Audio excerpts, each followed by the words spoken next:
Welcome to Oklahoma Gardening. On today's episode, host Casey Hinches plants the raised beds that we made out of thrift store drawers. We look at two related native flowers that provide color to just about any location. We find out how to keep the termites out of our homes. We complete our concrete garden sphere, and Barbara Brown cooks a rice bowl.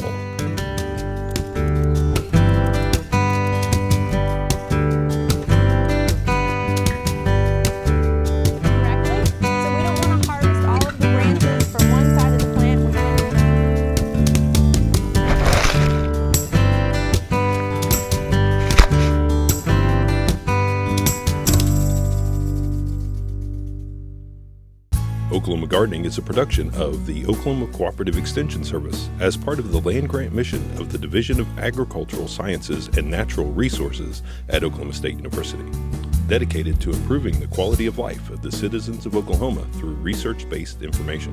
Underwriting assistance is provided by TLC, Oklahoma's leading garden center, Southwood Landscape and Nursery, Tulsa's source for great gardens, and the Oklahoma Department of Agriculture, Food, and Forestry, helping to keep Oklahoma green and growing.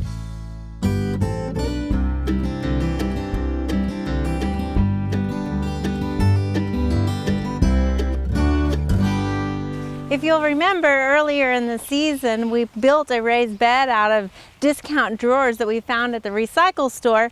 We've painted them and we filled them. And now in mid-April, it's time to start planting. There's a lot of things to consider when you're planting a raised bed or any container. You want to look at the environment that raised bed container is going to be in. Here we've selected plants that are suitable for full sun. Also, we're going to be planting some of these plants together, so we want to make sure that they're going to have the same water requirements. You can see we did plant some onions here earlier in the season, and we could plant more vegetables in this garden, but what we've opted for is some flowers and some herbs. The herbs such as the rosemary will be nice green to break up all the flowers, and yet the flowers will be a great enticement for the butterflies to come in. The first thing that we want to do to prep our beds is go ahead and put some slow release fertilizer down. And this will be worked in as we plant our plants and also water them later on. But it's just a nice way to give them some nutrition prior to planting. So one thing you want to make sure when you're getting these plants in is that they're nice and moist already before you plant them. Then you're just going to simply lay them out the way you want them to be planted in the garden. We've kind of played with the color arrangements here and that sort of thing. And we've got it to be the look that we want. We've got some trailers that are going to fall over the edge here. And so as those continue to grow, they'll kind of soften the edge of our drawers. We've also got some taller plants that we're putting in the back. And these are going to kind of soften the edges between the drawers. And then we've got some what we call our thrillers. This is a nice lantana, and if your roots are really tight, you want to go ahead and pull those apart and separate them a little bit. And you want to make sure that you're planting the plants at the same depth that they were originally planted in the container. So you can see we're pulling that soil up around them and kind of firming it in so that they're nice and planted. After you've got them planted, you want to make sure and give them a nice drink to settle that soil in around the roots. And you'll notice that we've picked some yellow and variegated plants in here, some hot colors. We've got hot pink and orange, and you can do that with a color combination. Over here we've got kind of a softer look. We've gone with silvers, whites, and purples. So when you're at the nursery picking plants, you want to make sure that not only they have the right environmental conditions that are similar so that they'll grow together, but you also want to make sure that you're getting the color that you prefer.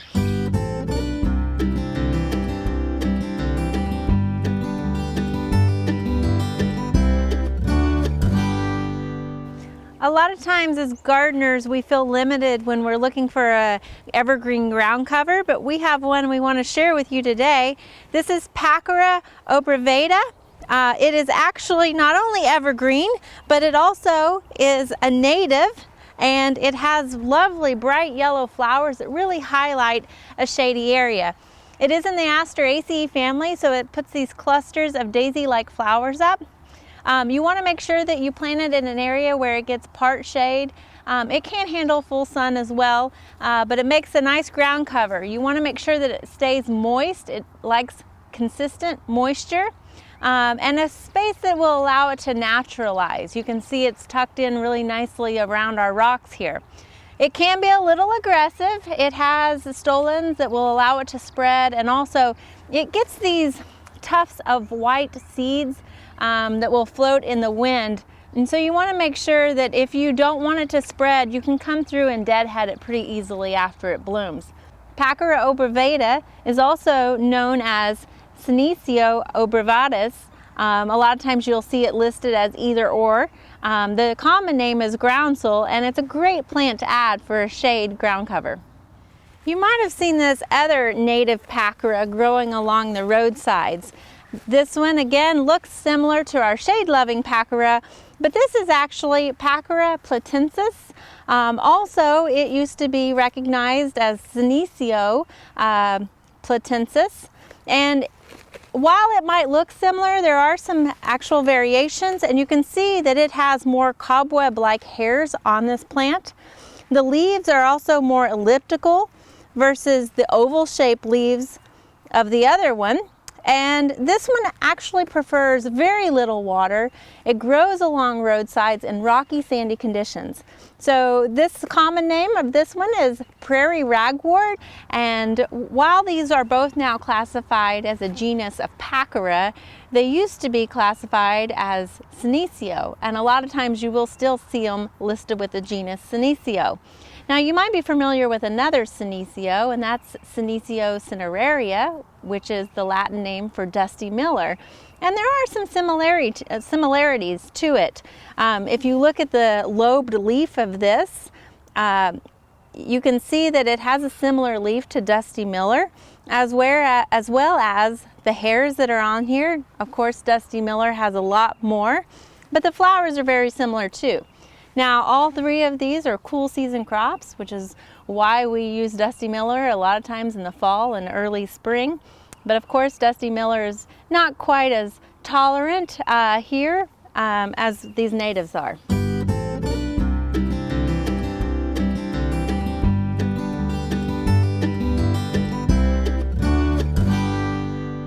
In March through May, it is termite swarming season here in Oklahoma. So joining me today is Dr. Brad Card with OSU Extension. You're an entomologist, and your specialty is termites. So if we see a flying insect right now, what do we need to know, and is it a termite? Well, this is the termite swarming season, as you mentioned, but we also have ants swarming at this time of year. Okay. Both ants and termite swarmers are dark-bodied and they look similar. So our extension agents and OSU itself gets many phone calls from homeowners and building owners asking us, do we have termites or ants? Mm-hmm. And if they will send in a digital photograph to us or a good picture, we can usually tell the difference. And can you tell me a little bit of those differences? Yeah, the termite swarmers, if you look at them closely, you will see that termites have antennae that look like little strings of pearls, little strings of beads. Okay. Whereas ants do not have that type of antenna. Also, termite wings, of which there's 2 sets, are the same size, the front and rear wings, whereas the rear wings of ants are much smaller than the fore wings. Okay. And also, ants have very constricted waistlines, whereas termite waistline is as broad as the thorax. Okay. So you'll see like a pinch section on the ants versus what you would see on a termite. Yeah, and it's a very obvious difference. Okay, excellent. So if we see termites or swarming insects, it's first we want to determine whether they are termites or not. Are there other signs to identify whether we have termites around our house or not? Well, most homeowners should, especially this time of year, be paying close attention to their foundations around their house. Okay. Because when termites are migrating from the soil into the house, they build mud tubes that protects them from a harsh environment and also predators. Mm-hmm. So they build their mud tubes up the side of the structure to get into the house. And that's how you tell they're there, unless they're swarming inside your house, which is then very obvious. Because they like dark, moist conditions, right? So Right. that kind of protects them as they're climbing into your house. The termite workers who do all the damage don't really have eyes. Okay. They're strictly working in the dark, and they will feed on any type of cellulose material in the house, whether it's paper, sheetrock paper, wood in the walls, cabinetry, anything that's wood or cellulose based, they will feed on and do much damage. So if you see those mud tubes, that's cause for concern a little bit. It's 100% certain that at least termites were there at some point in time. Okay, so what are termites doing in our homes? Well, if termites get inside your structure, and normally when you notice termites, they've been in there several years, and if you look inside the wall, you can see the type of damage that termites are doing inside the wall. And so that your studs. breaks down the integrity of your studs and your walls and things like that. If left unchecked, eventually the studs in the wall will lose their structural integrity and can no longer hold the weight, and you'll actually get sagging roof lines. Now it looks like there's some soil in there also. Where is that soil coming from? Termites transport mud to build their tubes and build it up into the structure because it maintains high humidity. Oh, okay. And termites like extremely high humidity, so they build their mud and pack their galleries and their workings with mud to maintain that high humidity. So, you can also see some more damage here. This is what a stud inside your wall can look like if Wow. the termites are left unchecked. okay. They'll also feed on they won't feed on it, but they'll tunnel in and damage your insulation. They don't actually feed on the insulation. They can't digest it, but they will do damage inside your insulation. They will chew through sheetrock, styrofoam insulation to get to cellulose materials. Okay, and if you're a new home builder, you can buy treated insulation, is that correct? Treated insulation, like you see here, foam insulation treated with a chemical which will stop termites, is available. Okay, all right. And now you have this is a rather large hole. This isn't termite damage?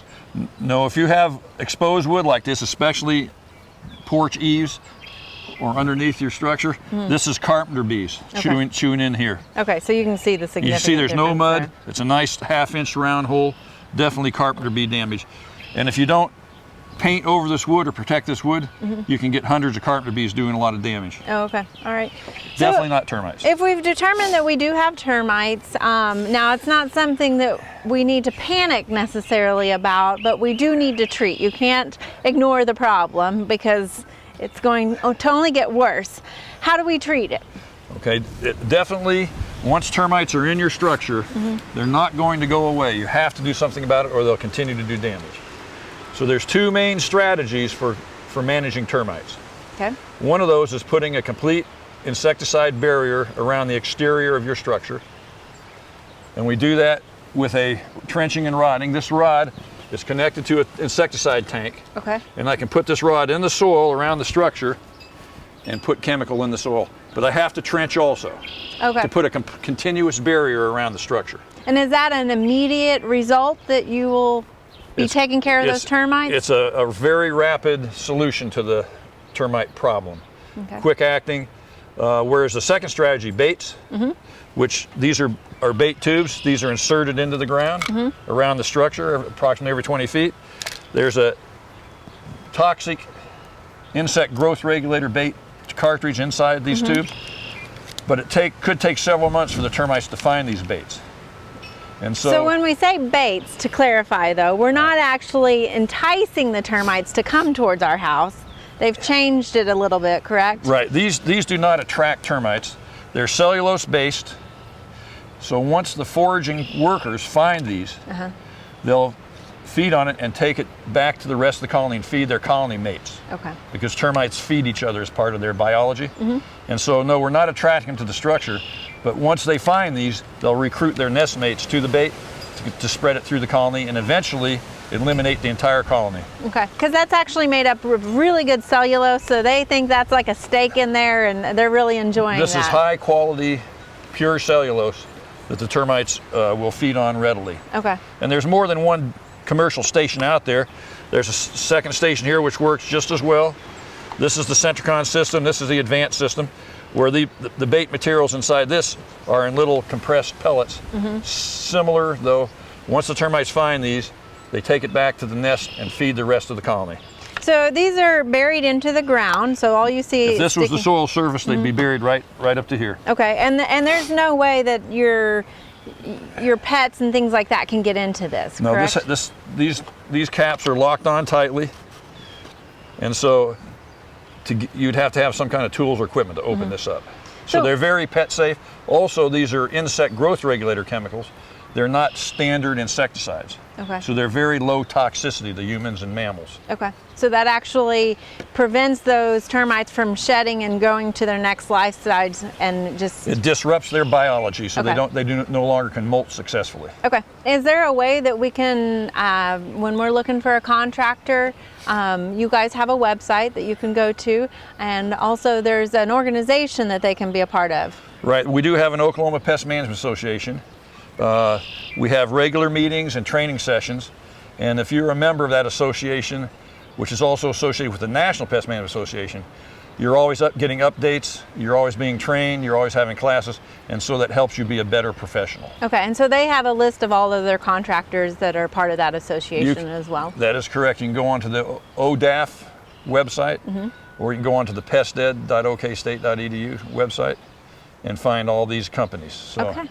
I would recommend that you do a little research before you hire a pest control company. Okay, excellent. And one last question is, we always get, does mulch cause termites? How do we apply mulch to our landscape and prevent termites? Mulch around the landscape, like you see around these structures and in the Oklahoma Botanic Garden here, is very beneficial to plants, but it's also cellulose, and it also keeps moisture in the soil.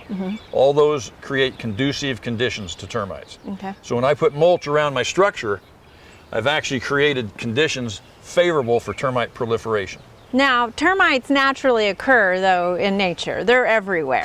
Termites are highly beneficial in the normal environment. We just want to maybe discourage them from coming right up to our house. So how do we apply mulch so that it is discouraging to those termites to enter our home?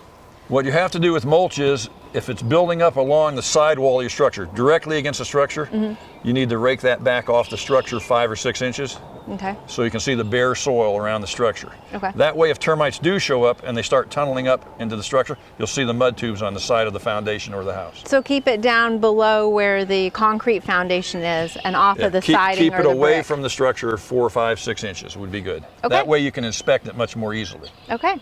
Excellent. Thank you for joining us, Dr. Card. It's been my pleasure. Thank you.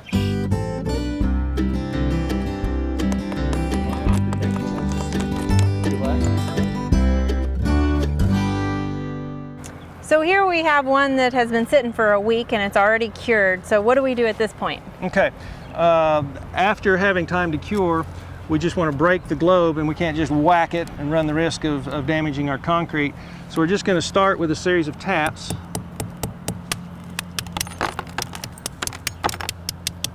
And obviously our eye protection and gloves. And something to order. catch. And unless you're working in your shop floor, that you can clean all of this up.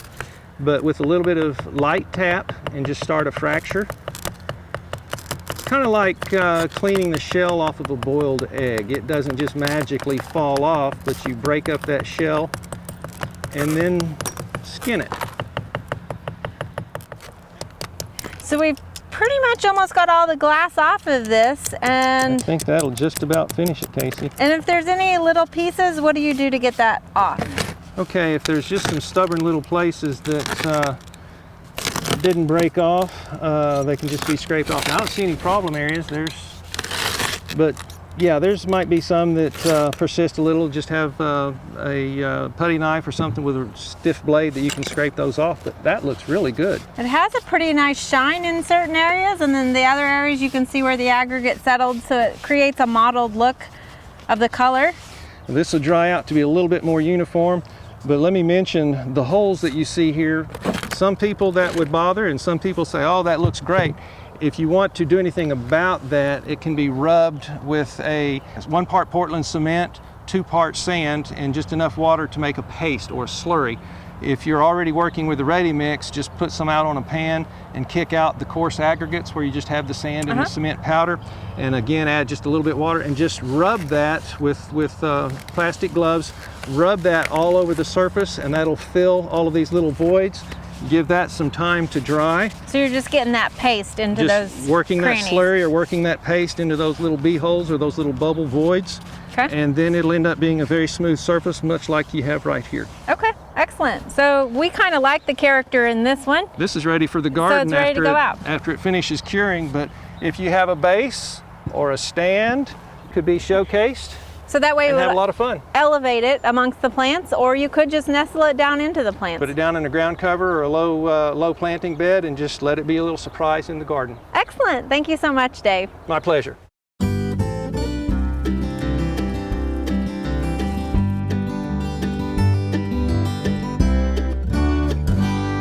Spring vegetables are almost everybody's favorite. We wait all winter for something truly fresh and truly sweet or truly spicy from the garden, and today we're going to use some of those. Today I'm going to do a rice bowl with spring vegetables. So I have got some of everybody's favorites in here. I've got 4 slices of bacon that I cut and chopped up fairly finely, and then I wanted to get them nice and crisp. I didn't want to have all that bacon fat left after the fact, so that I drained away. And now we have this. I left a little bit there, so we'll be able to go through the next steps, but I took probably 3/4 of it out. Now to this I'm going to add 2 green onions that have been fairly nicely chopped, and these you can get out of your own garden. And then one of my favorite spring vegetables, 8 ounces of asparagus that were cleaned, trimmed, and then cut in about 1-inch pieces. And these we're going to stir together and let them go for about a minute, and then we'll proceed from there. Also, we're going to need some sort of a sauce on this, so I've got 2 tablespoons of sesame seed oil. Now, if you can find it, toasted sesame seed oil is a really nice, lot of flavor, tastes really great. And then to balance that out, 2 tablespoons of distilled vinegar or a rice wine vinegar or rice vinegar, not a seasoned variety, which would be sweeter and saltier, but just the plain one. We've got a lot of salt in here already with the bacon, so we probably won't need any additional. And then the next thing is 2 teaspoons of toasted sesame seeds. Now, if you don't have toasted sesame seeds, you could toast them yourself in a skillet on the pan. Just keep them moving until they start to hop around a little bit, and you'll be able to identify when that great aroma comes off. You can, however, buy little jars of toasted sesame seeds if you aren't in the mood to do it yourself, or you really want to have it but you don't have time. Okay, so we're going to whisk this together a little bit.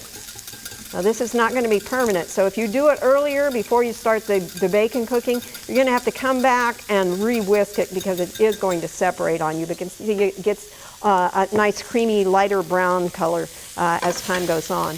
We only want this to cook for about a minute. We want the onions and the peppers to stay nice and bright and truly pretty crispy yet. So I'm going to go ahead and turn the heat off of those.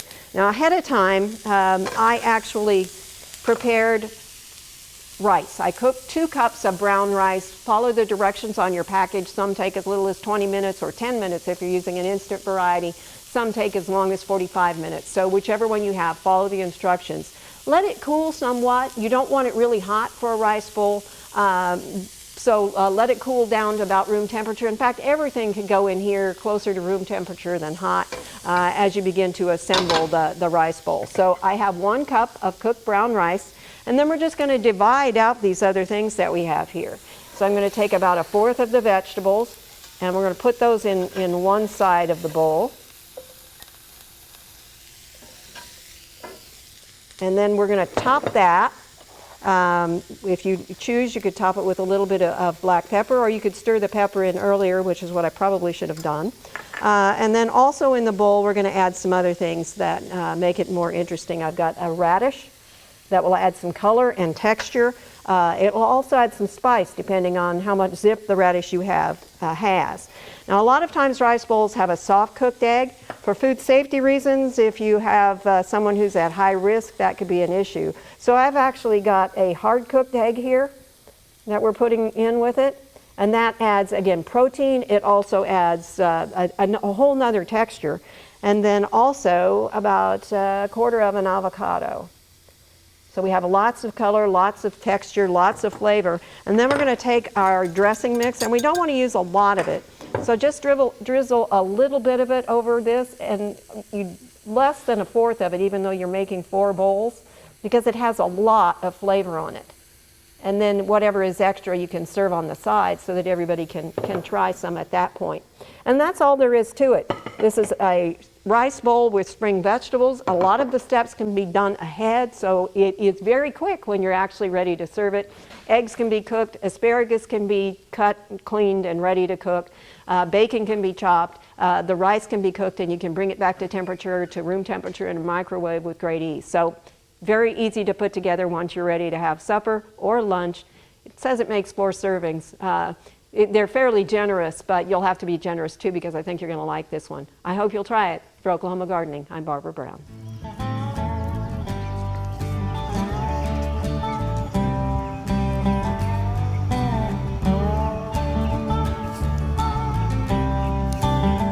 Thanks for joining us. Next week, we'll harvest some vegetables from our keyhole garden. Entomologist Eric Rebeck will join us to discuss neonicotinoids and bees. And we travel to TLC Garden Center in Oklahoma City to see some of the great new plants for our gardens. So join us then for more TV You'll Grow to Love. To find out more information about show topics, as well as recipes, videos, articles, fact sheets, and other resources, including a directory of local extension offices, be sure and visit our website, oklahomagardening.okstate.edu. And we always have great information, answers to questions, photos, and gardening discussions on your favorite social media as well. Join in on Facebook, Twitter, and Instagram. You can find this entire show and other recent shows, as well as individual segments on our Oklahoma Gardening YouTube channel. And tune in to our OK Gardening Classics YouTube channel to watch segments from previous hosts. Oklahoma Gardening is produced by the Oklahoma Cooperative Extension Service as part of the Division of Agricultural Sciences and Natural Resources at Oklahoma State University. The Botanic Garden at OSU is home to our studio gardens, and we encourage you to come visit this beautiful Stillwater jewel. We wish to thank our generous underwriters, TLC Garden Centers, Southwood Landscape and Garden Center, and the Oklahoma Department of Agriculture, Food, and Forestry. Additional support is provided by Pond Pro Shops, Greenleaf Nursery and the Garden Debut Plants, and the Oklahoma Horticultural Society.